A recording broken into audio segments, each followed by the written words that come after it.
Welcome to Osiris, the first mummy.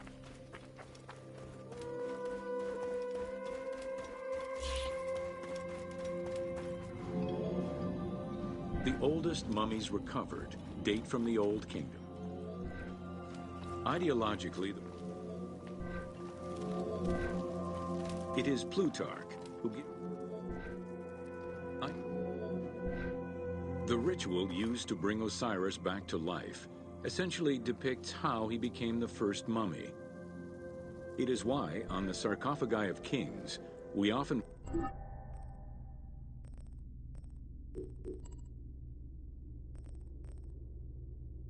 find Isis and Nephthys represented as the magicians who restore life to the deceased.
Welcome to Mummies of Ancient Egypt. The mummification process used by ancient Egyptians was highly ceremonial. The purification. After taking care of, canopic jars were towards the middle of the New Kingdom. Embalmers used natron as a desiccant to dry the flesh. Once the body was fully desiccated, in addition to the jewelry, masks were an important part of a mummy's finery. Early wooden funeral coverings were very cartonnage evolved to cover the cartonnage envelopes. Once the mummy was properly wrapped and adorned, there were no less than... The last stage of this long ritual was the act of touching the mouth with the adze to symbolically allow the breath of life to infuse an inert body. Its performance was reserved for a very specific set of people: priests who wore the mask of the god Anubis, a close relative of the family, or by the heir to the throne.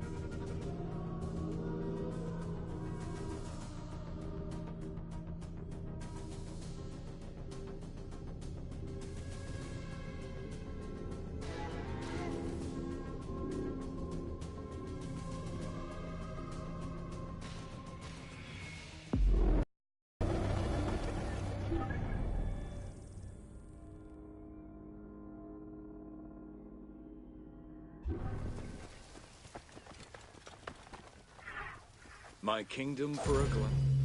Welcome to The Importance of Mummies.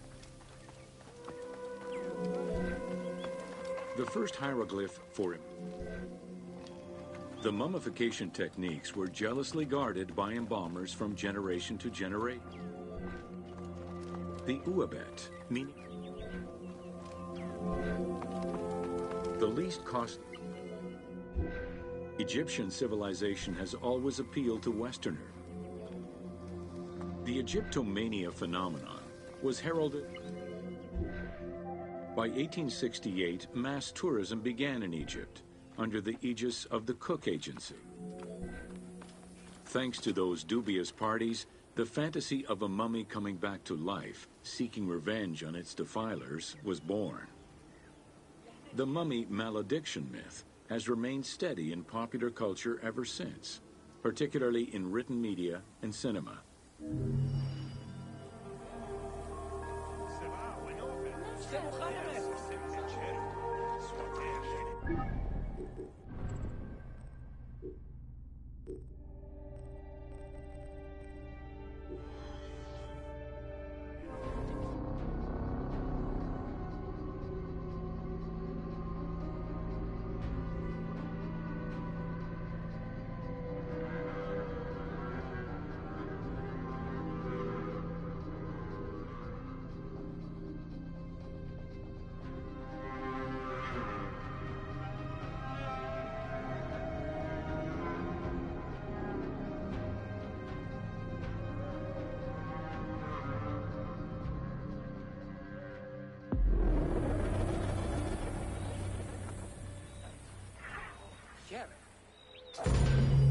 Welcome to Amulets and Rituals. Ancient Egyptians. Religion was so... There was a complete calendar of each of the religious days, both good and bad, illustrating... Deemed messenger... It was oracles that guided the Greek sailor Batos to the coast of Libya, where he founded a colony known as Cyrene. During Alexander the Great's campaign to conquer Persia, he consulted the oracle at the Temple of Amun within the oasis of Siwa, and was subsequently ordained a divine being.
Welcome to Temples and... During rituals and festivals, the god... Ancient Egyptians believed that Ra, the sun god, traveled the sky. The god Ra believed mankind was... Unlike the daily rituals that took place, the importance of these festivals is demonstrated by their... The temple hierarchy... Scribes were custodians of the sacred sciences. Priests and all the officials. Pharaoh. The naos was where the god statue stood. The representation of the deity was usually in stone or wood and decorated with gold, silver, and precious stones. Smaller temples had only one naos, while larger complexes, such as the Temple of Karnak, had many chambers to honor gods, such as Amun, Ptah, and Osiris. Each statue was believed to be a receptacle for the presence or essence of the god's Ka, enabling it to take a physical form. Through the statue, the god came to the shrine to eat, drink, and communicate with the pharaoh, or with the priests standing in for the pharaoh.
Welcome to Temples and Priests. From its foundation, the city of Memphis favored worship of the god Ptah. The main temple of Ptah. Temples were the center of religious, political. Located in the center of Memphis, the Temple of Ptah was the most prominent and imposing building in the city. The long walkway leading toward the temple, known as the Dromos. The Dromos opened into a courtyard, with the surrounding portico graced with columns carved to resemble palm trees.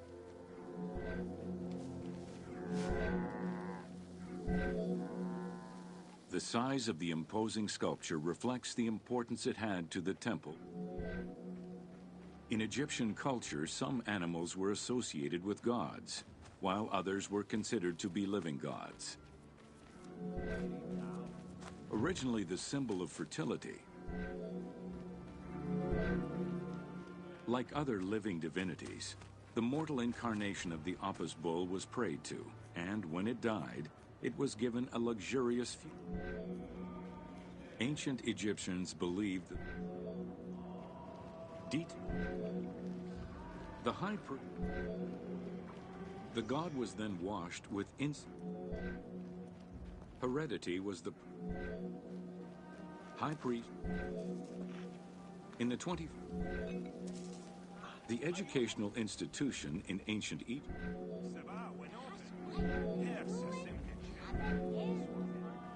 Not limited to instruction for young students, the House of Life was a source of reference for many scholars, with rooms dedicated to papyri of many disciplines.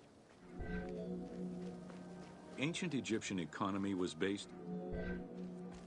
There are records of palaces, warehouses, and granaries were built inside the temple compound to better control the redistribution of goods. The size of the recorded numbers of goods, combined with every other function filled by temples, only serves to confirm their might as economic, religious, and political centers of power within Egypt.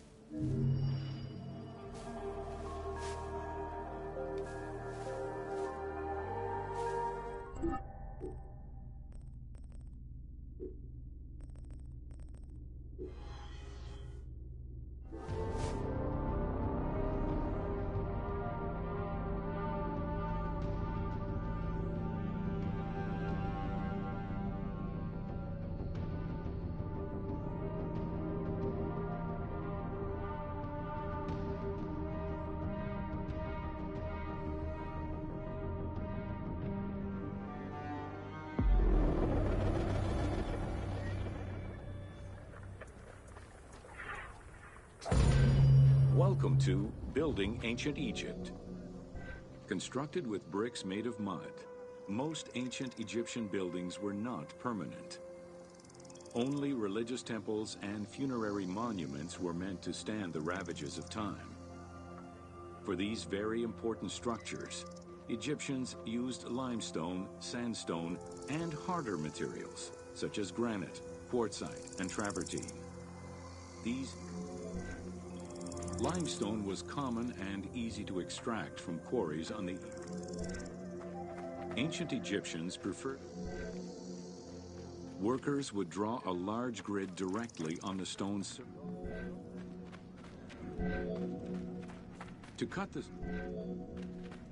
to maintain the stability of these mining pits over the course of. In every quarry, dedicated shrines were established to offer protection for the workers. In particular, Serket, the scorpion goddess, was considered a very powerful deity among quarry workers. Every mine and quarry of ancient Egypt included a scorpion charmer, who was said to use magical powers to ward off the dangerous insects and keep the workers safe.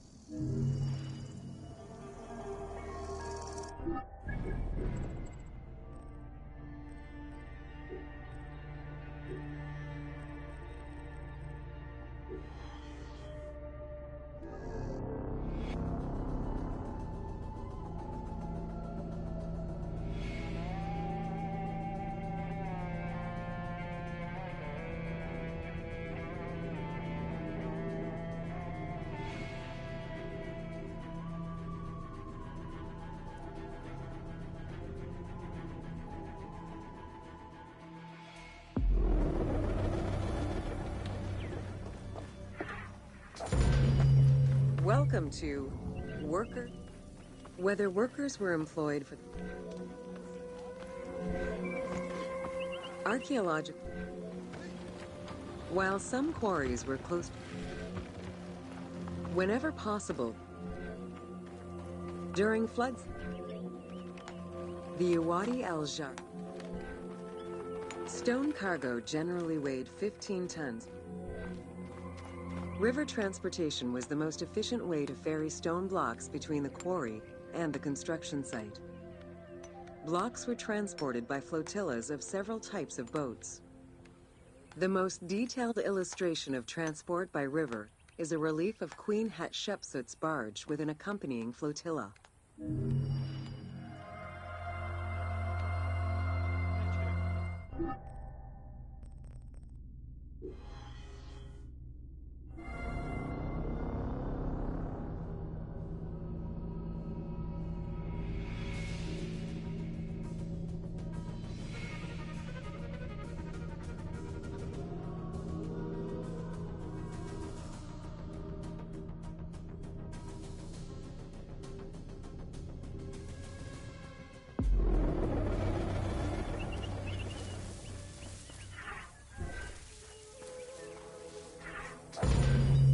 Welcome to Agriculture and Seasons.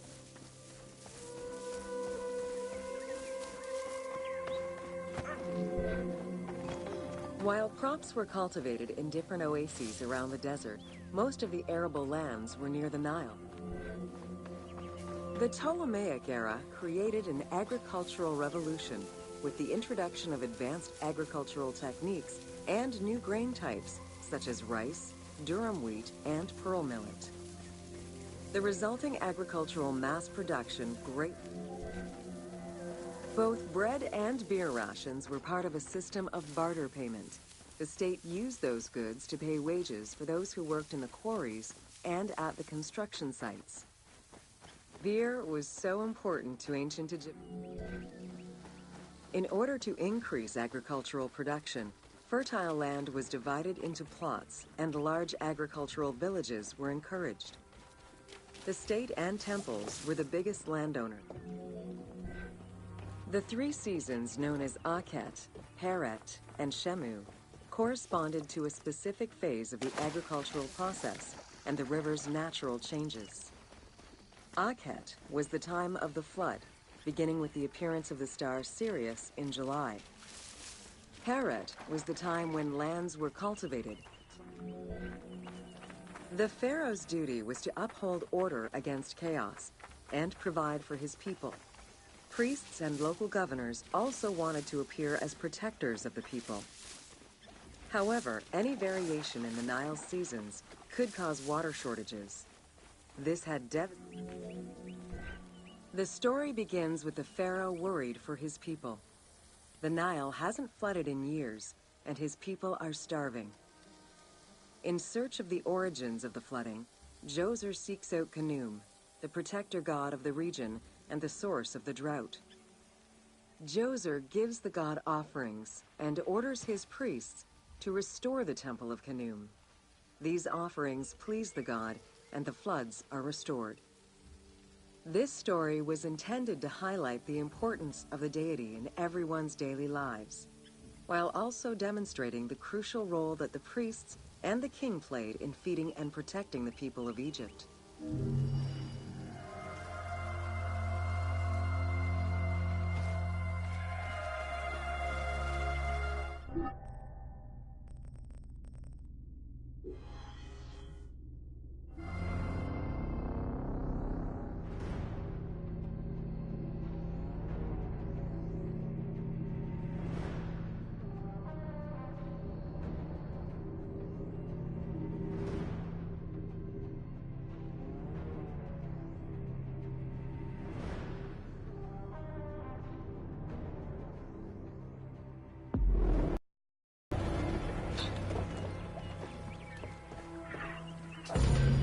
Welcome to Ancient Egyptian Cultivation. The new grain types of the Ptolemaic period required a great deal. Later, a sakya, or water. The threshing process separated the grain from its husk. Winnowing was the stage where transporting large amounts of grain required ships. Having reached Alexandria's inner harbor, the wheat was unloaded under the supervision of a civil servant. Grain storage facilities were located across all of Egypt. Temples and institutions had large silos, while individual houses had storage sheds.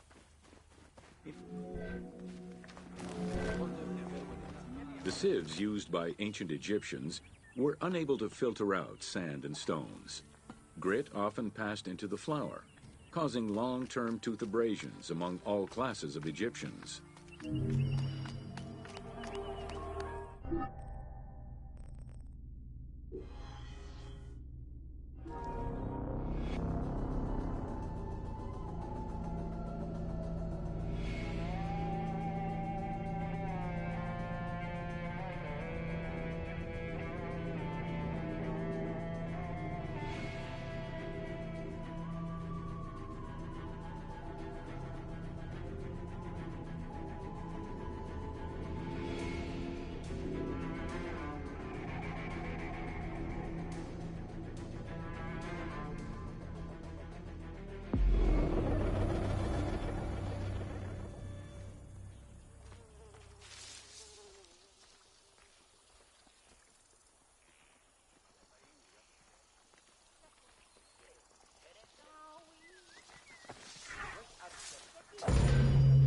Welcome to Domesticated Animals of Ancient Egypt.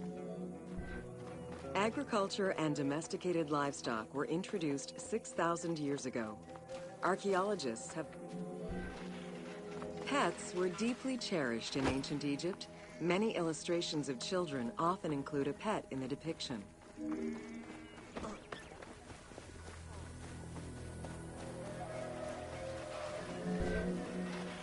One of ancient Egypt's most iconic animals, the cat, wasn't adopted into their daily life until the Middle Kingdom. Since they were so highly capable of killing snakes and rodents, the earliest reference to dogs dates back to 5000 BCE. They were popular pets as they helped hunters and protected herds. They were closely linked to Anubis, the jackal-headed god. Baboons, monkeys, and even falcons were tamed as pets. Each was mummified and buried with as much ceremony as any family member.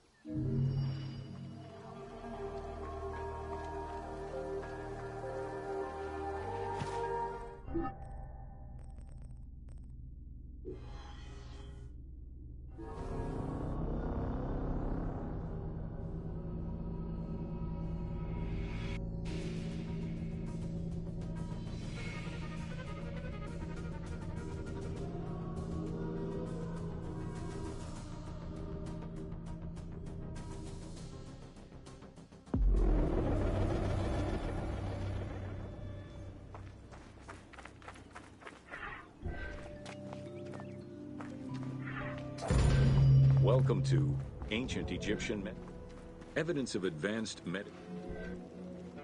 Another similar document. Remedies were considered as medicine and carried by doctors and priests.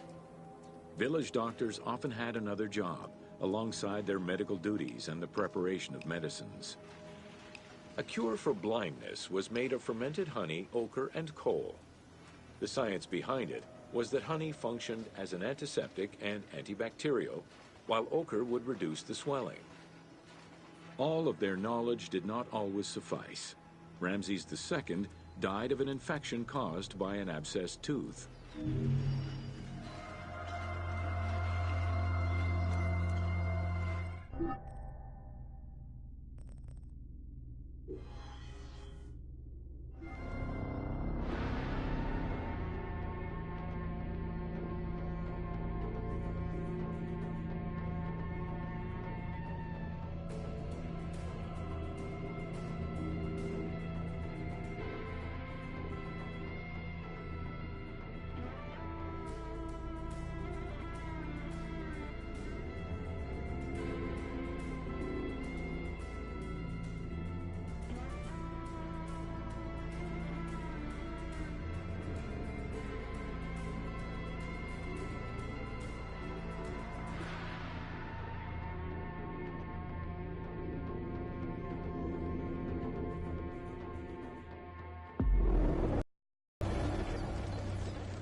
Welcome to Leather and Linen in Ancient Egypt.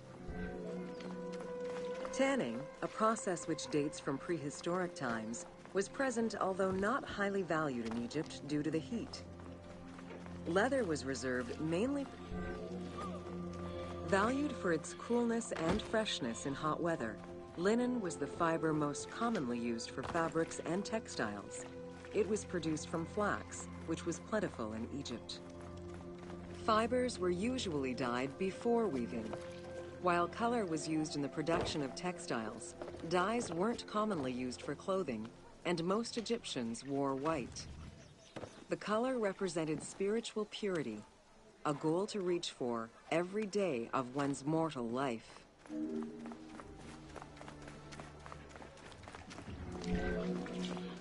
Various shades were achieved using woad, a dye produced from the leaves of Isotis tinctorium.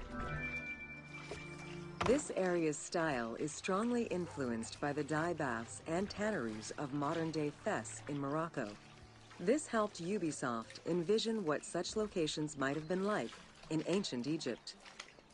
While this tannery is within the city walls, back then they were often found outside the city boundaries. The tanner's trade was considered off-putting by the Greeks, as all these operations resulted in noxious smells.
Welcome to Ancient Egyptian Fashions. Learning what life was like for ancient Egyptians presents many differences, and yet jewelry was a pot. Though idealized, the fabric of ancient Egyptian clothing, cosmetics including concoction. Egyptians believed kohl had magical powers, wearing it as black eyeliner to protect their eyes from the sun. Women and teenage girls wore their hair.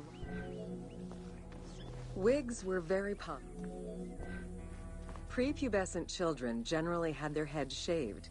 Young girls kept some strands intact, while young boys had a braid worn on the side.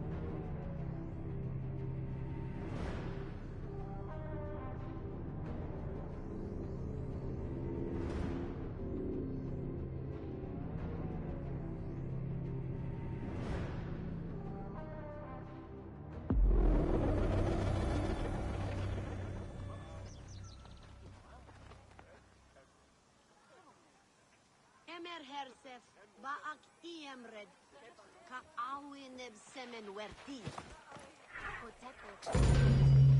Welcome to Artisans of... It was under the watchful eye of Ta of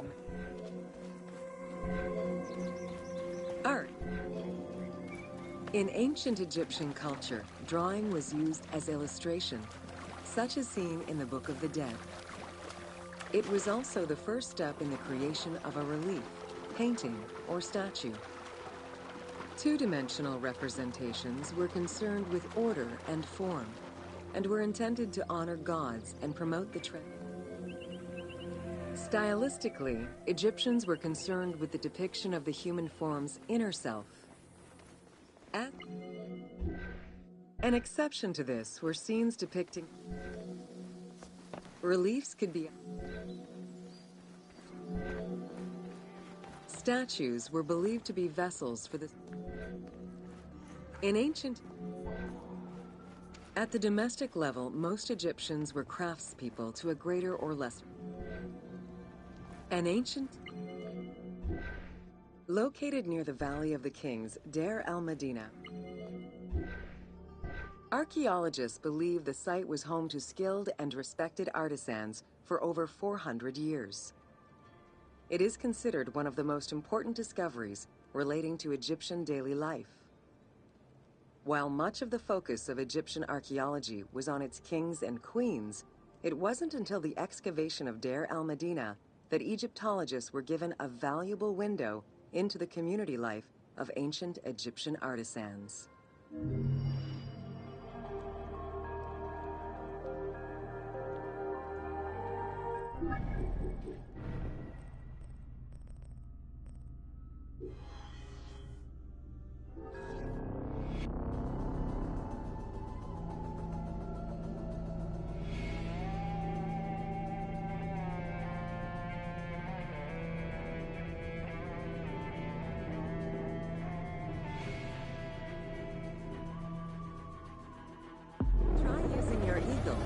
A top-down view.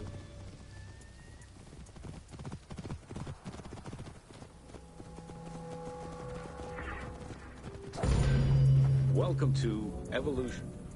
Excavations all over Egypt. Early pot. The potter's wheel was utilized during quartzite parting. Potsherds could be found anywhere and were the most common canvas for writing or drawing, in comparison to the more expensive papyrus sheets. Named after their Greek description, ostraca contained daily life records, letters, or could be drawn upon. Artists drew sketches for temples and tombs, or simply for leisure.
Welcome to in pre-Greco-Roman culture, certain professions were open only to women, such as weaving or professional mourning. Homes were generally composed of 3 rooms. First, marriages were a social contract rather than a religious construct. Family was vitally important to ancient Egyptians, and children. Status and wealth played a large. Town officials and the rich lived in mansions with numerous rooms that were luxuriously decorated. Only temples and tombs. Funeral stone inscriptions focused on the main member of a household. Encircling this person would then be a spouse, parents, and children, possibly even siblings. These stones were so structured because there were no surnames in ancient Egyptian culture. Parents and children were a sort of family tree, which allowed for the identification of the deceased.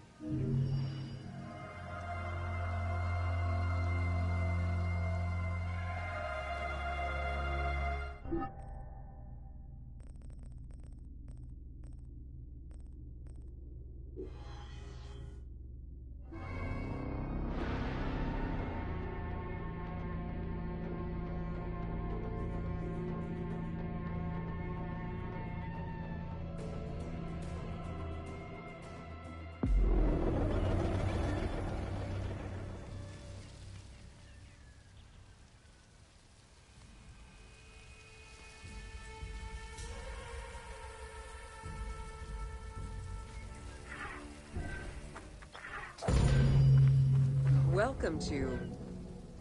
While the Mesopotamians invented beer, including using a straw to avoid the sediments and hurt, beer was the popular drink of ceremonies and festivals. Once baked, bread would be crumbled into the brew to start. Once ready, the bread and grain mixture was compressed. Once smooth, the beer was... Food was prepared on the floor. Dough was... Ancient Egyptians always had to fight off the omnipresent sand particles that were blown towards them. Despite their best efforts, sand regularly made its way into their food. Additionally, particles from the grain-grinding stone tools and ovens they used also contributed to attrition and prematurely worn teeth. The team tried to portray this through toothache animations and commoners sweeping sand off.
Take your time. I'll wait. It's not like ancient Egypt is going anywhere.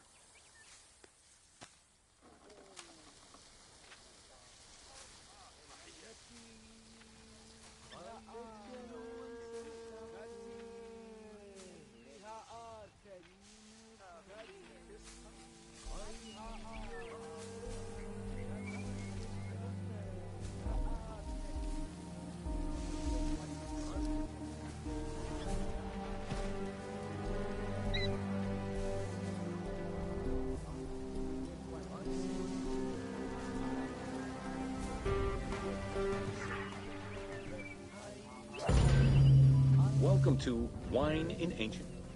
When the god... A millennia-old tradition. Grape cultivation and wine production was regimented. Documentation shows that only certain craftsfolk were... Egyptians had different kinds of wines, most of which ranged in quality from good to very good. The sweet shadé, to which honey had been added. The soft negem, obtained by drying the grapes in the sun. The ma, reserved for religious ceremonies. And finally there was the peor, the mediocre-rated wine, resulting from the second pressing of grapes and reserved for a less discerning palate.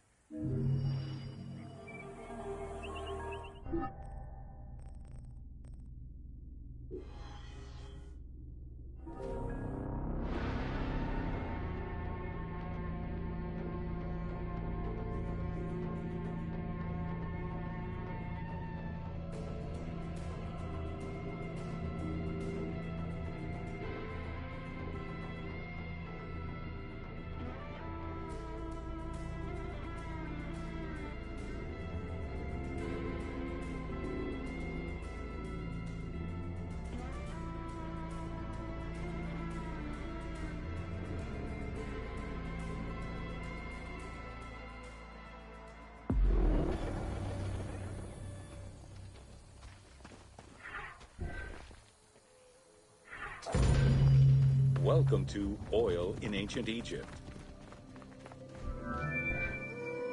Castor, sesame, and moringa were the source of the most common oils in ancient Egypt. Oil? Ancient Egyptians originally used castor oil in wick lamps, but also for cosmetics, such as facial and hair treatment. Olive trees were present, though scarce, in ancient Egypt's early history, and olives were mostly imported from Syria and Palestine. Their use and cultivation remained uncommon until the mass arrival of Greek settlers during the reign of the Ptolemies, when demand increased sharply. Olive trees were normally found in the region of the Fayum and the lands surrounding Alexandria.